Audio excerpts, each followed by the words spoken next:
ආයුර්වේදයට පුළුවන්ද හැප්පෙන්න මේ බටහිර වෛද්‍ය ක්‍රමයක් එක්ක ඒක දාලා ඇවිල්ලා දරුවෙක් හදාගන්න ආයුර්වේද ක්‍රමවේදයට පිරිස් එනවද? ආයුර්වේදය කියන්නේ මහා සාගරය වගේ. ඒ මහා සාගරයේ අපිට ප්‍රමාණය කියන්න අමාරුයි. මැදිවියට ආම සම්මතයක් තියෙනවානේ දැන් ওই ගර්භාෂය වැඩක් නැහැ අයින් කරලා දාමු කියලා. මේ ශරීරේ එකක්වත් නැහැ වැඩක් නැහැ කියලා අයින් කරන්න. ආයුර්වේද වෛද්‍යවරයෙක් හැටියට මම මගේ අත්දැකීමෙන් කියන්නේ මම මේ වෙනකොට අයින් කරන්න හදපු ගර්භාෂ ගොඩක් රැකලා තියෙනවා. ආර්ථව ප්‍රශ්න වලට ප්‍රජනන ගැටලු වලට දුක් විඳපු කෑල් ළමයි දහස් ගණක් සුව කරලා තියෙනවා. දරුපල නැතුව දුක් විඳපු ගොඩාක් ස්ත්‍රී පුරුෂ දෙපාර්ශ්වයේම ගැටලු වලට පත් වෙච්ච අයට විසඳුම් ලබා දීලා සාර්ථකව දරුපල ලබලා දීලා තියෙනවා. මේ සෑම දෙයකම ආයුර්වේදයේ ප්‍රතිකාර තියෙනවා. වෙනසක් තියෙනවා. ඒ වෙනස තමයි ආයුර්වේදයේ මේ දේවල්ම කියලා තියෙනවා වෙන නමකින්. නමුත් ජනතාව අද දන්නේ මොකද්ද? ජනතාව අද දන්නේ බලවත්සේ ව්‍යවහාරයට වාජනය වෙලා තියෙන නම් ටිකනේ දන්නේ. මගේ මේ අවුරුදු ගානක අත්දැකීම් එක මම දකින දෙයක් තමයි ගොඩක් අය ආයුර්වේද වෛද්‍යවරයාට ගාවට එන්නේ ඔක්කොම කරලා ඉවරලා. හැම ප්‍රතිකාරයම කරලා ඉවරලා අවසානයේ එනවා මෙතනටත් ගිහිල්ලා බලමු කියලා. අපි කලලේ ආරක්ෂා වෙන්න මම යම්කිසි ප්‍රතිකාර පද්ධතියක් ක්‍රියාත්මක කරනවා. ඒක මාස 3ක කාලයක් කාන්තාව පාවිච්චි කරන්න ඕනේ. ඒ මාස 3ක කාලයේ ඇය ඒක පිළිවෙලට පාවිච්චි කරොත් මම කියන්නේ හරියටයි කලලේ කොන්ක්‍රීට් දැම්මා වගේ. එච්චරට මම විශ්වාසයෙන් ඒ ප්‍රතිකාර කටයුතු කරන්නේ මේ වෘත්තීය. ඒ කියන්නේ ප්‍රජනන වෛද්‍ය ප්‍රතිකාරයේදී සාර්ථකම වෛද්‍ය ක්‍රමයේ ලෝකේ තියෙන කවුරු හරි වුත් මම කියන්නේ ආයුර්වේදය. අයිබෝන් කොච්චි ටීවී සමගින් ඔබ බොහොම ආදරෙන් පිළිගන්නවා. අද අපි විශේෂ මාතෘකාවකට අවධානය යොමු කරන්න සූදානම් වෙන්නේ. අපි පවුලේ අම්මා තාත්තා දරුවෝ මේ ඔක්කොම එකතු වුණාම පවුල හරි ලස්සනයි. පවුල තමයි අවසානයේ රටකට සතුට අරගෙන එන්නේ.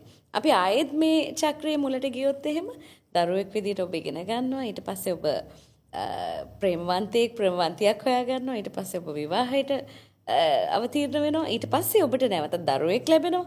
එතනින් ආයෙත් අම්මා තාත්තා දරුවෝ පවුල පටන් ගන්නවා. මේක චක්‍රයක්. හැබැයි දරුවෙක් පවුලට එකතු කරගන්න බැරුව ඒ වෙනුවෙන් දුක් වෙන, ඒ නිසා පමන්ගේ පවුලේ සතුට නැති කරගත්ත, ඒ නිසා ජීවිතේ ගොඩක් දේවල් නැති වුණ අය අපි දකිනවා. සමහර වෙලාවට ඒ නිසා මුළු පවුලේම සතුට නැති වෙලා අම්මලා තාත්තලා සමහර විවාහ දෙදරා යන අවස්ථාත් අපි දකිනවා. ඒ නිසා දරුවෙක් පිළිසිඳ නොගැනීම පවුලක හෝ වේවා සමාජයේ හෝ වේවා සතුට නැති කළගත යුතු කාරණාවක්ද කියන ප්‍රශ්නෙත් එක්කම අද දවසේ ඒ ගැන හොඳටම කතා කරන්න පුළුවන්. අපේ වසර ගණනාවක් තිස්සේ අපි රූපවාහිනී මාධ්‍ය තුල අපිට නිතර මුණ ගැහුණු දශක 4කට ආසන්න කාලයක් තිස්සේ මේ ආයුර්වේද වෛද්‍ය ප්‍රතිකාර ක්‍රම හරහා ඔබ හොඳින් දන්නා හඳුනන නුගේගොඩ අබේවර්ධන ආයුර්වේද ඖෂධාලයේ අධිපතිතුමන් වෛද්‍ය රංජිත අබේවර්ධන අපි අද දවසේ සම්බන්ධ කරගත්තා. එතුමා ආයුර්වේද ප්‍රජනන වෛද්‍ය ප්‍රතිකාර පිළිබඳව කීර්තිමත් වෛද්‍යතුමෙක්.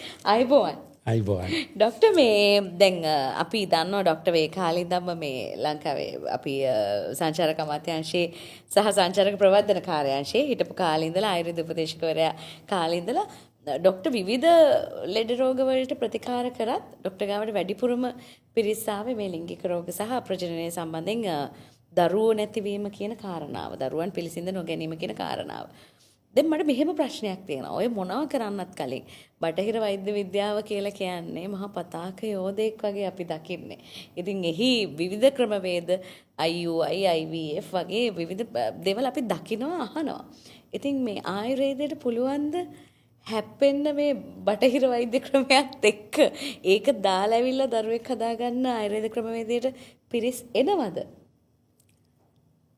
ඇයි ආයුර්වේද පතාක යෝධයෙක් හැටියට තිලිනි දකින්නේ නැත්තේ? ඒක තමයි මට තියෙන ප්‍රශ්නේ. ගොඩක් අය කතා වෙන්නේ එහෙම නෙමෙයි. ආයුර්වේදය කියන්නේ මහා සාගරය වගේ. ඒ මහා සාගරයේ අපිට ප්‍රමාණය කියන්න අමාරුයි. ආයුර්වේද වෛද්‍යවරු හැම කෙනාම මේ මහා සාගරය තුල පාවිච්චි කරන්නේ බොහොම දිය බිදක් වගේ පොඩි ප්‍රමාණයක්. ඒ තරම් පුළුල් විෂයක් ආයුර්වේද වෛද්‍ය විද්‍යාව කියන්නේ. මේ ආයුර්වේද වෛද්‍ය විද්‍යාව තුල සාමාන්‍යයෙන් මේ සෑම ජීවියෙකුටම මනුෂ්‍යයට පමණක් නෙවෙයි සෑම ජීවියෙකුටම ප්‍රතිකාර ක්‍රම තියෙනවා. ඉන් අපි කතා කරන්නේ මනුස්සයාට අදාළ ප්‍රතිකාර පිළිබඳවනේ. අපි දැන් ආයුර්වේද කිව්වම අපි කතා කරන්නේ මනුස්සයාට අයිති ප්‍රතිකාර පිළිබඳව. අන්න ඒ ප්‍රතිකාර පිළිබඳව ගත්තම අපේ ග්‍රන්ථ චරක සුශ්‍රුත අෂ්ටාංග හෘදය සංහිතාව වගේ ග්‍රන්ථ ඔබ යම් තරමක් හෝ පිටු එහා මෙහා පෙරලා බැලුවොත් අපට තේරෙයි අපිත් මේ ලෝකේ පතාක යෝධයෝ. වෙලා තියෙන මේ පතාක යෝධයට ක්‍රීඩා කරන්න මේ භූමිය සකස් වෙලා තියෙන විදිහේ වැරද්ද තියෙන්නේ. ඒ කියන්නේ අපිට ඒ සම්පත් ගොඩාක් අඩුයි. ඒ සම්පත් අපිට හරියට ලැබුණොත් මං හිතන්නේ විශාල වැඩ කොටසක් ආයුර්වේද වෛද්‍යවරුන්ට කරන්න පුළුවන්. ඒ වෛද්‍යවරු එදාට ඔබට අනිත් ජනතාව සෑම කෙනෙකුටම තේරෙවි මේක ඉතා පුළුල් විෂයක්. මේක පුළුල් විද්‍යාවක්. මේ තුල ජීව විද්‍යාව, රසායන විද්‍යාව, භෞතික විද්‍යාව තියෙනවා. හැබැයි තියෙන්නේ ආයුර්වේද ක්‍රමයට. මේ විද්‍යාවන් තුනම තියෙනවා. ඒ කියන්නේ දැන් අපි O level කරන, A level කරන ළමයෙක් හදාරන ඒ විද්‍යාව ආයුර්වේද වෛද්‍ය විද්‍යාව තුළ තියෙනවා ආයුර්වේද වචන වලින් වෙනම ක්‍රමයකට. ඒක ගොඩක් දෙනෙක් දන්නේ නැහැ. ඒ දන්නේ නැති හේතුව තමයි ඉස්කෝල විද්‍යාවේ සෞඛ්‍ය විද්‍යාවත් ආයුර්වේද ගැන කියලා දෙන්නේ නැති නිසා. කියලා දුන්නා නම් මං හිතන්නේ මීට වඩා පිළිගැනීමක් මේ රට තුල ආයුර්වේද පිළිබඳ ගහකොළ පැලෑටි වලින් කොයිතරම් දෙයක් මිනිස්සුන්ට කරන්න පුළුවන්ද? පෝෂණයට අදාළව අපේ තියෙන මේ වටිනා කියන ශාකවල කොච්චර වටිනකමක් තියෙනවද? අපි ඒවයින් ආහාර වශයෙන් ගන්න කොච්චර පුංචි ප්‍රමාණයක්ද? ඒ වගේම ඖෂධ වලට ගැනීමේදීත් අපි ගන්නේ මේ රටේ තියෙන ශාක වලින් කොයිතරම් පොඩි ප්‍රමාණයක්ද? ඒ වගේම ඒ සඳහා ඔසුයන් අපිට නෑ හරියාකාර. මේ හැමදේම මේ සම්පත් ටික හරියට ගොනු කළා. ඒ වගේම දැනුම අතින් ආයුර්වේද වෛද්‍යවරු සන්නද්ධ කරා නම් නවීන තාක්ෂණයේ පිළිබඳව දැනුම ලබා දීලා මං හිතන්නේ ලෝකයේ උඩු යටිකුරු කරන්න පුළුවන් ශක්තියක් ආයුර්වේද වෛද්‍යරට තියෙනවා. ඒ තරම් ශක්තියක් තියෙන ආයුර්වේද වෙදකමක් තමයි හෙළ වෙදකමක් ආයුර්වේද වෙදකමක් තමයි අපි පොඩ්ඩක් අර පල්ලෙහාට දාලා අපි කතා කරන්නේ යෝධය උඩ ඉන්නේ අපි අර කුරුමිට්ටෝ වෙලා. අපි කුරුමිට්ටෝ නෙමෙයි. දැන් අපි මේ විශ්වාසය නිසා තමයි අද වෛද්‍යතුමාව කැඳවා ගන්නෙත් හරියට බැලුවොත් දරුවෝ නැති අම්මලා තාත්තලා කී දෙනෙක්ට විතර දරුවන්ගේ සිහින සැබෑ කරගන්න ඔබතුමා ප්‍රතිකාර කරලා තියෙනවද? ප්‍රතිකාර කරපු මට්ටම මට සංඛ්‍යා වශයෙන් කියන්න හරි අමාරුයි. හැබැයි මගේ මේ වෘත්තීය ජීවිතය තුළ මම දහස් ගණනක් දරුවෝ බිහි කරලා තියෙනවා. ඒ වගේම විවිධාකාර ප්‍රජනන ගැටලු වලට ලක් වෙච්ච තරුණ සහ මැදිවියේ කාන්තාවන්ට සමහර වෙලාවට ගර්භාෂය අයින් කරන්න කියයි ඉන්නේ. මැදිවියට ආම සම්මතයක් තියෙනවානේ දැන් ওই ගර්භාෂය වැඩක් නැහැ අයින් කරලා දාමු කියලා. මේ ශරීරේ එකක්වත් නැහැ වැඩක් නැහැ කියලා අයින් කරන්න. ගැටලුවකට මතු වුණොත් ඒ ගැටලුවට අදාළ ප්‍රතිකාර තියෙනවා. ශල්‍ය කර්ම කළ යුතු අවස්ථා තියෙනවා නැතුව නෙමෙයි. ඒ අවස්ථාවේදී ශල්‍ය කර්මය කරාට කමක් නැහැ.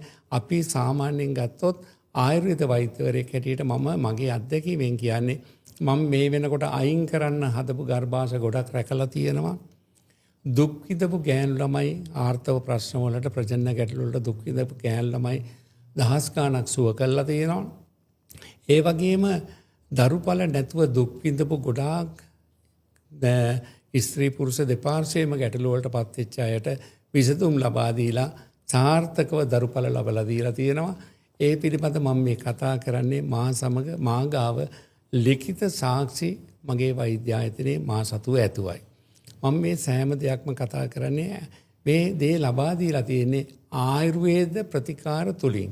එතකොට ඔබ හැව්වනේ තිරිණි අර මුලින්ම මේ සාකච්ඡාවේදී පතාක යෝධයෝ අතර අපිට පුළුවන්ද කියලා? අපිට පුළුවන්. මං හැපෙන්නෙම පතාක යෝධයොත් එක්ක. මොකද මේක බැරි කමක් තියෙන දෙයක් නෙමෙයි. ආයුර්වේද වෛද්‍යවරයාට තමයි මේ ප්‍රජනන රෝගවල තියෙන හෝමෝන ක්‍රියාවලියන් වල ගැටලු, ඒ වගේම ගර්භාෂවල පවතින විවිධාකාර වූ ප්‍රශ්න, කාන්තාවන්ට පවතින සහ පුරුෂයන්ගේ ශුක්‍රාණු දුර්වලතාවයන්. දැන් පිරිමි පාර්ශවයේ ගොඩක් දුක් විඳිනවානේ දරුපල නැතුව ශුක්‍රාණු වල දුර්වලතාවයන්. ඔබ හොඳින් සොයලා බලන්න. ඔබට මේ ගැන සොයා බැලුවොත් ඔබට තේරෙවි මේ සඳහා ප්‍රතිකාර තියෙන්නේ ආයුර්වේද වෛද්‍ය විද්‍යාවේ. එච්චරටම සාර්ථක ප්‍රතිකාර තියෙනවා. ඒ වගේම අෂ්ටාංග ආයුර්වේදයේ වෙනම කොටසක් තියෙනවා වාජීකරණ තන්ත්‍රය කියලා. 8න් එකක්. 7-8 නෙමේ ආයුර්වේද අෂ්ටාංගයෙන් එකක්. එතකොට ඒ 8න් එකේ වාජීකරණ තන්ත්‍රය කියන්නේ සම්පූර්ණම ස්ත්‍රී පුරුෂ දෙපාර්ශ්වයේම හැකියාව ශක්තිය ලිංගික වශයෙන් වැඩි දියුණු කරලා ඔවුන්ගේ පරම්පරාව ඉදිරියට ගෙනියන්න අවශ්‍ය කරන ශක්තිය ගොඩනගෙන විද්‍යාවක් තමයි වාජීකරණ ඖෂධ පද්ධතිය තුළ තියෙන්නේ. එතකොට එවැනි පුළුල් විෂයක් තමයි මේ ආයුර්වේද වෛද්‍ය විද්‍යාවේ ප්‍රජනන රෝගවලදී ඔය නිතරම කතාවට ලක් වෙන polycystic ovarian syndrome, endometriosis, adenomyosis, fibroid තත්ත්ව, ඒ වගේම අධිකව රුධිරය වහනය වෙලා කාන්තාවන් දුක් විඳින ප්‍රශ්න, ගර්භාෂ බිත්ති ඝනවීම, හෝමෝන වෙනස් වීම, මේ සෑම දෙයකම ආයුර්වේදයේ ප්‍රතිකාර තියෙනවා. වෙනසක් තියෙනවා. ඒ වෙනස තමයි ආයුර්වේදයේ මේ දේවල්ම කියලා තියෙනවා වෙන නමකින්. නමුත් ජනතාව අද දන්නේ මොකද්ද? ජනතාව අද දන්නේ බලවත්සේ ව්‍යවහාරයට භාජනය වෙලා තියෙන නම් ටිකනේ දන්නේ. එතකොට අපි ආයුර්වේද සංස්කෘත භාෂාවෙන් ඒ නමක් කිව්වම රෝගියා උඩපල්ලෙහා බලනවා මොකද්ද කිව්වේ කියලා. ඉතින් ඒ නිසා අපි මේ සෑම දෙයක්ම මේ නවීන සොයා ගැනීම වල තියෙන දේවල් නෙමෙයි, මේවා එදත් තිබුණා. එදත් නොතිබුණා නෙමෙයි. වර්තමානයේ වෙනකොට මේවා වැඩි වෙලා තියෙනවා. ඇත්ත වශයෙන්ම මේ අපේ පිළිවෙත් වල තියෙන වැරද්ද නිසා. ඒ නිසා මේ සෑම දෙයකටම ආයුර්වේද වෙද පොත්වල, ආයුර්වේද සංහිතා ග්‍රන්ථිවල මේවා යම් යම් තැන්වල මේ සෑම දෙයක්ම ඇතුළත් වෙලා තියෙනවා. රෝගීන්ට සුව කළ හැකි මාර්ගය, රෝගීන්ට සුව දිය යුතු උපදෙස්, ප්‍රතිකාර පද්ධති මොනවද, මේ සෑම දේම ආයුර්වේද වෙද පොත්වල අඩංගුයි. ඒ නිසා මෙවැනි ගැටලු වලට ලක් වෙච්ච අයට තවත් කියන්න පුළුවන් දෙයක් තියෙනවා. ස්ත්‍රීර විසඳුමක් ලබා ගන්න පුළුවන් ආයුර්වේදයෙන්. දැන් ඔබ අන්තර්ජාලය හොඳට පරිශීලනය කරලා බැලුවොත් ඔබට තේරෙවි මේ ගැටලු වලට තියෙන්නේ తాවකාලික විසඳුම්. දැන් අපි උදාහරණයක් ගත්තොත් ආර්ථවයේ අක්‍රමවත් ගෑනු ළමෙක් යනවා වෛද්‍යවරයෙක් ගාවට. හොඳට සොයා බැලුවොත් තේරෙවි ඒ දරුවට ලැබෙන්නේ උපත් පාලන ඖෂධ. ඒතර උපත් පාලන ඖෂධ තුලින් తాවකාලිකව ආර්ථවය ක්‍රමවත් වෙනවා. ඒක බිව්වම හැදෙනවා. නමුත් ආර්ථවය හැදුනට ඇයට ගැප් ගන්න පුළුවන්ද? ගැප් ගන්න බෑ. මොකද උපත් පාලන ඖෂධයකින් කරන්නේ ගැප් ගැනීම ප්‍රමාද කරන එක, වළක්වන එක. ආයුර්වේද ඖෂධවලදී අපි උපත් පාලනය කරන්නේ නැහැ. ඒ කියන්නේ ඒක બ્લોක් කරන්නේ නැහැ. ආයුර්වේද ප්‍රතිකාර තුලින් අර මූල බීජය polycystic වගේ රෝගයක්, endometriosis වගේ රෝගයක් හැදුනයි කියලා අපිට මූල බීජය හොයා ගන්න පුළුවන්. මූලික සාධකයේ හොයලා බලලා ඒ සාධකයට අදාළව ප්‍රතිකාර කළා අපි ඉක්මනින් අපිට කරන්න පුළුවන් උපරිම ඉක්මනින් අපි ඒ රෝගයා සුවතාවයට පත් කරනවා. හැබැයි මෙතන ඉක්මනින් කොහොම එක ගැටලුවක් මතුවෙනවා. මෙවැනි රෝග මාසෙකින් දෙකකින් සුව කරන්න අමාරුයි. දැන් අපි උදාහරණයක් ගත්තොත් endometriosis වගේ රෝගයක් 4th stage එකේ 4වෙනි මට්ටමට වර්ධනය වෙලා තිබුණොත් ඒක ඊටාම් බරපතලයි. එතකොට යම්කිසි රෝගියෙක් මාස 4-5කින් මේකේ සුවයක් බලාපොරොත්තු වෙනවා නම් ඒ සුවය ලබා දීම ඊටාම අපහසුයි. රෝගියා තමුන්ගේ රෝගය පිළිබඳ හරියට දැනුවත් වෙන්න ඕනේ. දැනුවත් වෙලා ඒ අනුව තමයි කටයුතු කරන්න ඕනේ. නැත්තම් කරන්න බැරි දෙයක් වෙනුවෙන් ආයුර්වේද වෛද්‍යරෙක් ගාට දුවගෙන ඇවිල්ලා ආයුර්වේද වෛද්‍යවරයා දෙන උපදෙස් පිළිපදින්නෙත් නැහැ, කරන්නෙත් නැහැ. මාසෙකින් දෙකකින් උත්තර හොයනවා. මේක කරන්න බෑ. ඒ නිසා මෙවැනි රෝගයක් ගැටලුවක් තියෙනකොට ඔබ අවබෝධ කරගන්න පුළුවන් තරම් ඉක්මනින් ආයුර්වේද ප්‍රතිකාර වලට යොමු වෙන්න මම මේ වචනේ කියන්න හේතුවක් තියෙනවා. මගේ මේ අවුරුදු ගානක අත්දැකීම් එක මම දකින දෙයක් තමයි ගොඩක් අය ආයුර්වේද වෛද්‍යවරයාට ගාවට එන්නේ ඔක්කොම කරලා ඉවරලා. හැම ප්‍රතිකාරයම කරලා ඉවරලා අවසානයේ එනවා මෙතනටත් ගිහිල්ලා බලමු කියලා. ඒ කියන්නේ try එකක්. එතකොට අපි ගාවට එනකොට ඇය ශල්‍ය කර්ම කරලා සමහර වෙලාවට ප්‍රජනන පද්ධතියේ කොටස් ඉවත් කරලා ඇය විවිධාකාර සමහරු වෙනවා ශල්‍ය කර්ම 3-4-5ක් විතර කරලා. ඉතින් මේ දේවල් කරන්න කලින් අපි ළඟට එනවා නම් අපි ගොඩාක් දුරට ආයුර්වේද වෛද්‍යවරුන්ට මෙවැනි ප්‍රශ්න निराකරණය කරලා දෙන්න පුළුවන්. නමුත් දැන් අවයව ඉවත් කරාට පස්සේ ආයුර්වේද වෛද්‍යරට අවයව දෙන්න බෑනේ. සමහරලාට ඩිම්බකෝෂ දෙකකින් එකක් අයින් කළා. පැලෝපිය නාල වලින් එකක් අයින් කළා. ඩිම්බකෝෂේ තියෙනවා නාල ටික නැහැ. දැන් අපි හිතමු ඩිම්බකෝෂ දෙකම තියෙනවා නාල දෙක නැහැ. එතකොට පුළුවන් ද ස්වභාවික ගැප් ගැනීමක් කරන්න. මං එහෙම ප්‍රශ්නයකට මුහුණ දුන්න දැනට වසර කිහිපයකට කලින් එක්තරා යුවලක් මා වෙත යොමු වුණා. ඔවුන් IVF 4ක් පමණ කරලා තිබුණා. ඔවුන්ගේ නාල දෙකම ඊට කලින් ගැප් ගැනීම වෙලා ඉවත් කරලා තිබුණා එක්ටොපික් වෙලා. පස්සේ මා ගාවට ආව දරුවෙක් බලාපොරොත්තුවෙන් මට ප්‍රතිකාර කළා රෝගයට ප්‍රතිකාර කරන්න පුළුවන්. නමුත් ඔවුන්ට මට දරුවෙක් ලබා දිය නොහැකි ස්වභාවිකව මොකද නාල දෙකම නැහැ. මොකද පැලෝපිය නාල දෙක අවශ්‍යයි ඩිම්බකෝෂයෙන් ඉවත් එළියට ආවට පස්සේ ඒ නාලයේ දිගේ තමයි ගර්භාෂයට එන්නේ. එතකොට ඒ අතර තමයි සංසේචනය වෙන්නේ. එතකොට මේ ගේ තියෙනම පාර නැහැ. හරි ගැටලුවක්. ඉතින් මම ඒ දරුවන්ට තේරුම් කරලා දුන්නා ඉවසීමෙන් ප්‍රතිකාර කරන්න මං කියනකම් IVF වලට යන්න එපා. මොකද IVF නැතුව උන්ට දරුවෙක් ලබා ගත නොහැකි. IUI එකක්වත් බෑ නාල ඉවත් කරාම. මම ප්‍රතිකාර කළ සුව කරලා මම කිව්වා ඔබ දැන් යන්න IVF එකට. කියන්න සතුටුයි IVF එක සක්සස්. දැන් දරුවෙකුත් ඉන්න දරුවට අවුරුදු 5ක් විතර ඇති. ඔවුන් දරුවත් සමග මාව බලන්නත් ආවා. මා ළඟ ඡායාරූපක් තියෙනවා. දරුවවත් එක්ක ඇවිල්ලා මාව මුණ ගැහුණා. මට ස්තුති කරා. මේ ඉතින් හරි සතුටුයි. මොකද ආයුර්වේද වෛද්‍යවරයා පතාක යෝධයෙක් බව නැවත තහවුරු වෙනවා. දැන් තව කාරණාවක් තියෙනවා. දැන් ඔබතුමා ඔය කියනවා වගේ විවිධ ප්‍රතිකාර ක්‍රම තියෙනවා. හැබැයි ළමෙක් පිළිසිඳ නොගැනීම එහෙම නැත්නම් ලිංගිකව එකතු වුණත් දරුවෙක් හටගන්න නැති වෙන එක නැත්නම් ඒ හටගන්න කලලය දීර්ඝකාලීනව කලල මේ ගර්භාෂයේ වර්ධනය වෙන්නේ නැති එක මිස්කැරේජස් පුදුම තරම් ප්‍රමාණයක් වෙනවා. එතකොට ඒ හදෙන කලලය කොහොමද අපි දීර්ඝකාලීනව පවත්වා ගන්න දරුවෙක් විදිහට එළියට එනකම් මෙහෙම වෙන්නේ ඇයි? එහෙම නැති වෙන්නේ හරි පිළිසිඳ ගන්නේ නැති හරි එහෙම වෙන්න මොකද්ද පවතින හේතුව? සංසේචනය වීම සහ ඒ සංසේචනය වූ කලලය වර්ධනය වීම වර්ධනය වෙලා දරුවෙක් හැටියට එළිය දකින්න එක මේ දක්වා ලොකු මාස 9 මාර්ක කාලයක ලොකු ක්‍රියාවලියක් සිද්ධ වෙනවා. දැන් සංසේචනය වුණාම අපි සතුටු වෙනවා ගැප් ගත්තා කියලා. නමුත් මේ සතුට සමානලට සතියකින් දෙකකින් මාසකින් දෙකකින් නැතුව යනවා. ඒ නැතුව යන්නේ ගබ්සා වීමක් සිද්ධ වෙනවා. මේ ගබ්සා වීම ක්‍රම කීපයකට වෙන්න පුළුවන්. ස්වභාවිකව වෙන්නත් පුළුවන් අස්වාභාවිකව වෙන්නත් පුළුවන්. ස්වභාවිකව ගබ්සා වීමේදී ඇයගේ යම්කිසි රෝග හේතුවක් හෝ හෝමෝන මොකද කලලයක් නිර්මාණය වුණාට පස්සේ කලලය දිකට වැඩෙන්න ඕනේ. සමහර අවස්ථාවලදී මේ වැඩිම නවතිනවා. නවතිලා ගබ්සා වෙනවා. සමහරවිට ගබ්සා වෙන්නේ නැහැ. කලලයේ වැඩිම නතර වෙලා ඒ කැබ ඉවත් කරන්න සිද්ධ වෙනවා. දැන් සමහර ගබ්සා වීම සිද්ධ වෙනවා වැටීම් තැලීම් පහර වැදීම් වගේ දේවල් වලදී කම්පණය නිසා මේ වගේ දේවල් මතත් ගබ්සා වෙන්න පුළුවන්. තවත් ගබ්සාවක් තමයි ඒ කියන්නේ ඌමනාවෙන් ගිල කරගන්න ගබ්සාවන්. ඒක නීති විරෝධී. අනිත් ඔක්කොම අපිට සිදු විය හැකි ඒවට හේතු කාරණා තියෙනවා. අරක නීති විරෝධී. මොකද ලංකාවේ නීතිය තුල ගබ්සාව නීතිගත කරලා නැහැ. දැන් අපි හිතමු කලලය ඒක සංසේචනය වෙලා දින කීපයකින් හෝ මාස කීපයකින් ඉවත් වෙන්නේ ඇයි? ඉවත් වෙන්න පුළුවන් හේතු ගොඩක් තියෙනවා තිලිනේ. සමහර විට මේ වගේ දේවල් වෙන්න පුළුවන් හෝමෝන වෙනස් වීම මත.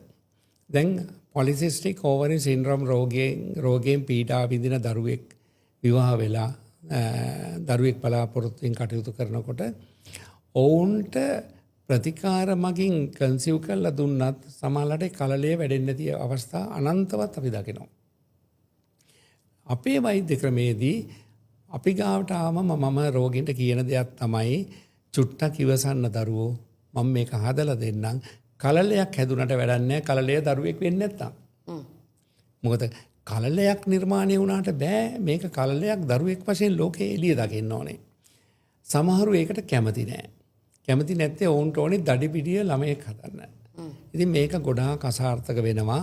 ඒ නිසා මේක අවබෝධයෙන් කටයුතු කරපු අයගේ මේ රෝග තත්ත්වය අපි සුව කළා. ඇයගේ හෝමෝන තත්ත්වය හොඳට සැලකිල්ලක් ලක් කළා. මොකද මේ වගේ දේවල් 80ක් 90ක්ම සිද්ධ වෙන්නේ භාර්යාවගේ රෝග හේතුවක් මත. කාන්තා පාර්ශවයේ රෝග හේතුවක් මත තමයි වෙන්නේ. එතකොට මේ පිළිබඳ අපි ප්‍රතිකාර කළා සුව කළා අපි යම් කිසි කාලයකදී අපි කියනවා ඔන්න දැන් කාලේ හරි ඔබ දැන් උත්සාහ කරන්න. අන්න එතනදී ගැප් ගන්නවනේ ඒක කීයටවත් මිස්කැරේජ් වෙන්නේ නැහැ. ඒක අපි වගකීමකින් කියන්නේ. ඒ දෙන උපදෙස් හරියට පිළිපැදලා කටයුතු කරොත් ඒ කලලය මිස්කැරේජ් වෙන්නේ නැහැ. දෙවැනි කාරණාව තමයි මේ කලල සංසේචනය වුණාට පස්සේ සමහරවිට අපි දෙන උපදෙස් වලට ප්‍රථම සංසේචනය වෙනවා කියලා හිතන්නකෝ.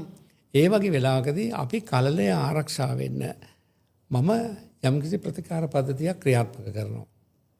ඒක මාස 3ක කාලයක් කාන්තාව පාවිච්චි කරන්න ඕනේ.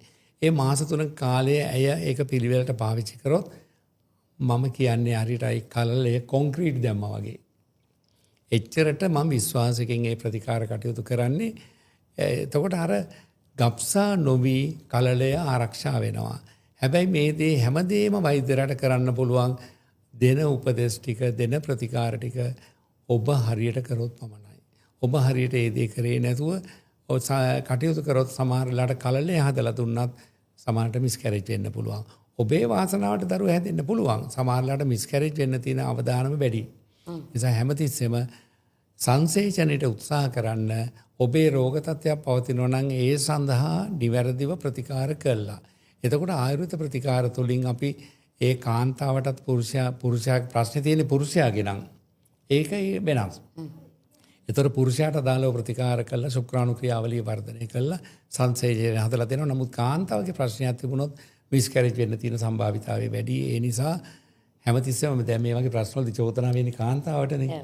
ඒ කියන්නේ කාන්තාවට මේ වගේ ගැටලු වලදී මේ වගේ කාරණාවකදී ප්‍රශ්න වැඩි. චෝදනාව නෙමෙයි අපි කරන්න ඕනේ. ප්‍රශ්නට උත්තරේ හොයලා දෙන එක. වැටුණු ඒ කියන්නේ චෝදනාවට ලක් කරොත් ඒ වැටුණු කාන්තාව ඒ වගේ දරුවෙක් නැතුව ප්‍රමාද වෙනකොට දරුවෙක් ලබා ගන්න බැරි තත්ත්වයක් එනකොට ඔබ දන්නවද කාන්තාවක් විශේෂයෙන් කොයිතරම් වේදනාවකටපත් වෙනවද කියලා.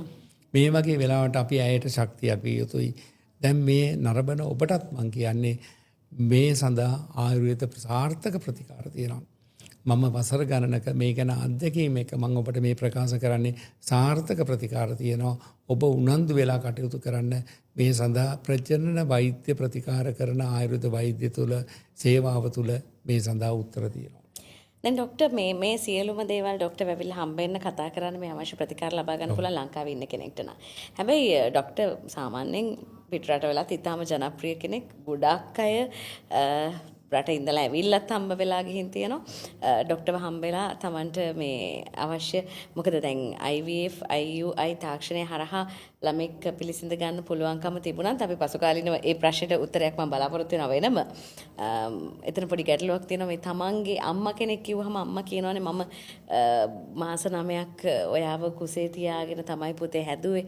ඒ අම්මට තමයි මේ වේදනාව, ඒ දුක, ඒ ආදරේ සියල්ල අම්මගේ ඇස් වලින් අර ලේ කිරට හැරෙන එක ඇතුලේ මේ හැම දෙයකදීම පෙන්눔 කරනවා. හැබැයි තාක්ෂණික ක්‍රමවේද වලින් දැන් ඕන තරම් අපි දකිනවා ෆ්‍රිජ් වල ළමයි හැදෙනවා, බෝතල් වල ළමයි හැදෙනවා. ඒ දරුවගේ ඒ අම්මගේ ඒ තාත්තගේ සම්බන්ධය මොන වගේද ડોක්ටර් දකින්නේ? සාමාන්‍යයෙන් කාන්තාවක් පිළිසගත්තම ඒ දරුවා ලැබුණම අපි වුණත් ගිහිලා කියනෝනේ තාත්තා වගේ අම්මා වගේ තාත්තගේ ඇස් තියෙන්නේ අම්මගේ ඇස් තියෙන්නේ තාත්තගේ නාය වගේ නායත් මිරිකලා කනත් මිරිකලා බල ඒ කියන්නේ උරතල් කරනවා. ඒ කියන්නේ ඒ ජෝඩුවගේ හැඩරුවට අපි සමාන කරලා කතා කරනවා. දැන් අපි කලල වර්ධනය කරනකොට සමහර විට සිද්ධ වෙන්නේ ඔවුන් දෙදෙනාගේම දේවල් නෙමෙයි. හැබැයි ඔවුන්ගෙන් අරගෙන හදන්න බැරිම තත්ත්වවල ඔවුන්ගෙන් අරගෙන කරන දේවලුත් තියෙනවා මම දන්න තරමින්. හැබැයි සමහරු වයස ඉක්මවා ගිහලා දරුවා හදන්න උත්සාහ කරනවා වෙන අයගේ කලල මේ කියන්නේ වෙන අයගේ ඩිම්බ සහ ශුක්‍රාණු අරගෙන තමුගේ ගර්භාෂය තැන්පත් කරන්න බැරි වුණත් කලල නිර්මාණය කළ වෙන අයගේ ගර්භාෂයක් කුලියට අරගෙන වගේ ඒ වගේ කටයුතු කරන අවස්ථා තියෙනවා. හැබැයි මතක තියාගන්න කට ඇරලා කියන්න පුළුවන් වෙන්න ඕනේ මේ අපේ දරුවා කියලා. ඒ අපේ කියන එක ලේ උරුමයක්. නීතිමය උරුමය වෙනයි.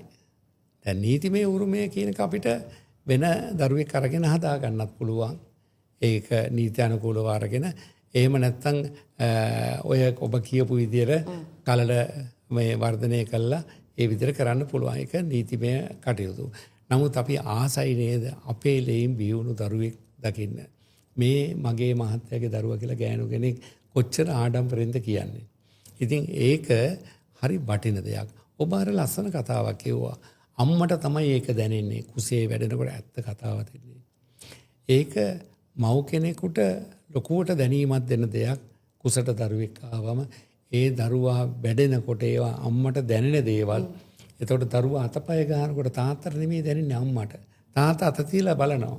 බැලුවම තාත්තට තේරෙනවා දරුවා දඟලනවා. නමුත් අම්මට ඇතුළත දැනෙනවා. මේ හැමදේම දැනීමත් එක්ක දරුවා ලෝකෙට බිහි වෙලා කෑ ගහනකොට ඒ දරුවට ලැබෙන ෆීලින් එක. ඒ දරුවා කෑ ගහනකොට අම්මට ලැබෙන දැනීම, ඒ ෆීලින් එක ඉතාම වටිනවා. ඒක හරි වටින දෙයක්. ඉතින් මේ తত্ত্বය ඔබ උනන්දු වුණොත් මේ કૃත්‍රිම ක්‍රම වලට යන්නේ නැතුව මේ ආයුර්වේද ප්‍රතිකාර වලින් සාර්ථකව විසඳන්න පුළුවන්. දරුවෙක් ලබන්න බැරිම කාන්තාවන් ඉන්නේ මං හිතන්නේ දහස් ගණනකට එක්කෙනෙක් දෙන්නේ. මේ ලංකාව හොඳට දරුවන් බිහි කරපු රටක් මේක. දැන් අද වර්තමානයේ වෙනකොට තමයි විවාහ වෙන්නෙත් නැහැ. දරුවෝ හදන්නෙත් නැහැ. එක දරුවෙකුට වඩා හදන්නෙත් නැහැ. දරුවන් හදන එක මහා කරදරයක් හැටියට යම් එක එක්කෙනා දකින ආකල්පමය ඒක ඔලු වෙනස් වෙලා තියෙනවා. ඔලු වෙනස් කරලා තියෙනවා. ඉතින් මේ தත්ත්වය හරි කනගාටුදායකයි. මොකද ලෝකයක් පවතින්නේ, ලෝකයක් ඉදිරියට යන්නේ නිර්මාණත් එක්ක, බිහිවීමත් එක්ක. එතකොට දැන් මේ සිද්ධ වෙන ක්‍රම තුල අනාගතයේ බිහිවීම අවම වුණොත් සිද්ධ වෙන්නේ මනුෂ්‍ය වර්ගය අඩු වෙනවා. මනුෂ්‍ය වර්ගය අඩු වෙනකොට ඒතකොට මනුෂ්‍යයාගේ පැවැත්ම තමයි මේ ලෝකේ පැවැත්ම ඉදිරි දැක්ම. දැන් මේවා ඔක්කොම කඩා වැටෙන තැනකට එනවා. මම නම් මේකට ඇත්තටම එකහෙලා මං එකඟ නෑ. මං කියන්නේ ඔබ විවාහ වෙන්න, තරුණ වයසේදී විවාහ වෙන්න, ඉගෙන ගන්න ඕන වයසේදී හොඳට ඉගෙන ගන්න. ඉගෙනගෙන ගොඩක් නාකි වෙනකන් ඉන්නේ නැතුව, වයස්ගත වෙනකන් ඉන්නේ නැතුව තරුණ වයසේ දඟකාර වයසේදී විවාහ වෙන්න. ඒ විවාහය හරි සුන්දරයි. ඔබට ඔබේ ගැළපෙන සහකාරිය හොයාගෙන ඒ හොඳ දඟකාර හැඟීම් දැනීම් තියෙන වයසේදී, හෝමෝන ක්‍රියාකාරීත්වය හොඳින් තියෙන වයසේදී ඔබ විවාහ වෙන්න. විවාහ වෙලා තවත් වයසට යනකම් ඉන්නේ නැතුව අවුරුද්දක් විතර දෙන්න පොඩ්ඩක් අර විනෝදෙන් ජොලි ඉඳලා ඉවර වෙලා ඊට පස්සේ දරු පැටියෙක්ගේ මූණ දකින්න උත්සාහ කරන්න. මෙහෙම කටයුතු කරාම ඇත්ත වශයෙන්ම මේ වයස්වලදී මේ විදිහට කටයුතු කරාම ගොඩක් ලෙඩ අඩුයි. මේ ලංකාවේ වර්තමානයේ වෙනකොට මේ කාන්තාවන්ට හෝමෝන ගැටලු ගොඩක් ඇති වෙලා තියෙන්නේ. ඔවුන්ට නිසි කලට විවාහ වෙන්න ලැබෙන්නේ නැහැ. ඒක හේතුවක්. විවාහයට වඩා සිද්ධ වෙන්නේ අධ්‍යාපනය වෙනුවෙන් විශාල කාලයක් වැය කරන්න සිද්ධ වෙනවා. විවාහ වෙන වයසේදී ඔවුන්ට විවාහයකට ඒ සුන්දරත්වය විඳින්න ලැබෙන්නේ නැහැ. ඒක එක කාරණාවක්. අනිත් එක මේ පෝෂණයේදී අධිපෝෂණ කටයුතු මේවා පිළිබඳ වැරදි උපදෙස් ලැබිලා ඔවුන්ගේ පෝෂණය අක්‍රමවත් වෙලා ඒ පෝෂණය හරහා ඔවුන්ට වෙනත් රෝගාබාධ, හෝමෝන දුර්වලතාවය නැති වෙනවා. හෝමෝන ක්‍රියාවලිය ගැන කතා කරන්න ගියොත් ඒක විශාල කතාවක්. නමුත් මම මේ කෙටියෙන් කියන්නේ මේ වගේ ගැටලු වලට මූලික හේතුව තමයි ඔබ ඔබේ ජීවිතේ මොකද්ද කියන එක තේරුම් ගන්න. ඔබ ඔබේ ජීවිතේ වටිනාකම තේරුම් ගන්න. ඔබේ මේ ලැබුණු ආත්මය තුල ඒ ආත්මය සුන්දරව විඳින්න ඔබ උත්සාහ කරන්න.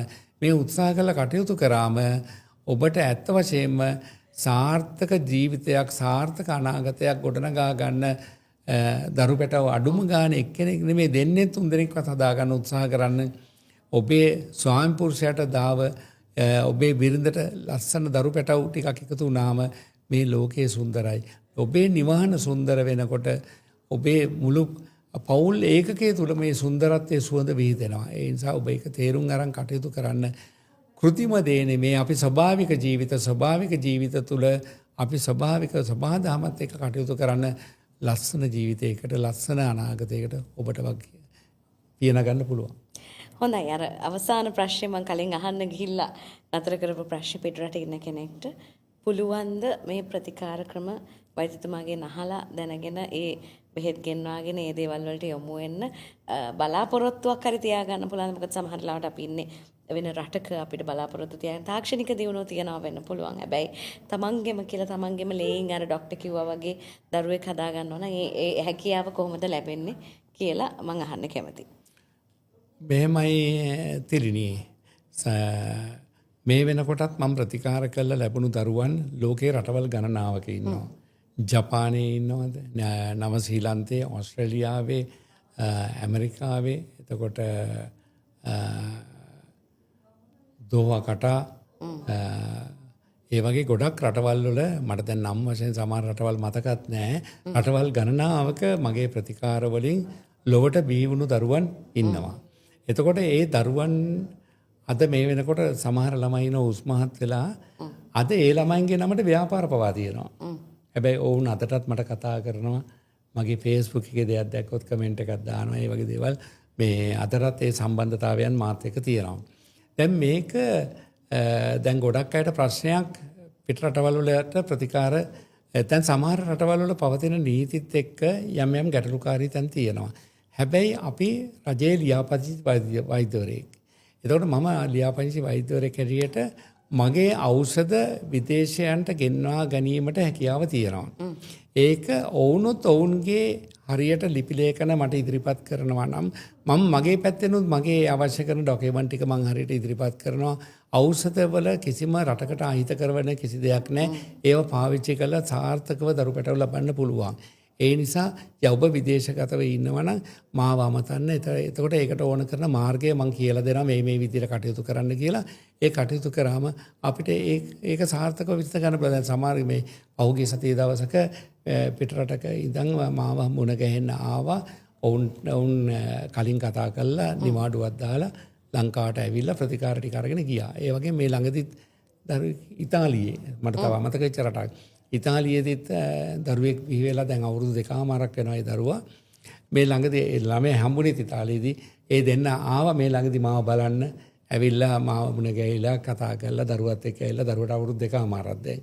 මගෙත් එක ෆොටෝස් අරගෙන හරි සතුටින් අතරම මේක මේ වෘත්තිය ඒ කියන්නේ ප්‍රජනන වෛද්‍ය ප්‍රතිකාරයේදී සාර්ථකම වෛද්‍ය ක්‍රම මේ ලෝකේ තියෙන කවුරු හරි આવුවොත් මම කියන්නේ ආයුර්වේදය.